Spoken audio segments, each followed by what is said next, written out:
উম্মত অন্যের ক্ষতি করিও না, পারলে উপকার করো। উম্মত কারো খাবার কেড়ে নিও না, পারলে ক্ষুধার্তকে খাবার দাও। উম্মত উম্মত কারো অন্তরে অন্যায়ভাবে আঘাত দিও না, পারলে তার জীবন একটু শান্তির ব্যবস্থা করে দাও। সুবহানাল্লাহ।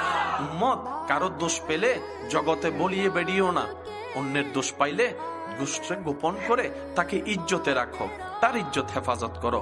উম্মত রে, মানুষের চোখের মধ্যে পানির কারণ তুমি হইও না। উম্মত, তুমি চলার পথে রাস্তায় কাঁটা দেখলে, পেরাক দেখলে সরিয়ে দাও, যেন অন্য ভাই তোমার কষ্ট না পায়। উম্মত রে, এক কথায় পৃথিবীর মালিক আল্লাহ তোমাদের কাছে আমানত দিয়েছে, আমানতদারিকে আমানতের মধ্যে রাখো। পৃথিবীকে ধ্বংস করিও না, পৃথিবীকে নষ্ট করিও না, পৃথিবীকে অশান্তি করিও না।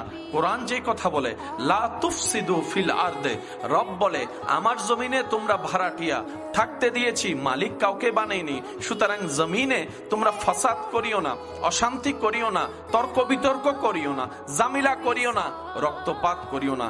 একদিন তো আমি রবের কাছেই তোমাদেরকে ফিরতে হবে। নবী বলে, উম্মত রে, যেভাবে পারো অন্যকে ভালো রেখে নিজে ভালো থাকো। হাজার ব্যস্ততার ভিতরে তোমার রিজিক দাতার দরবারে সিজদা দেওয়ার সময় বের করো।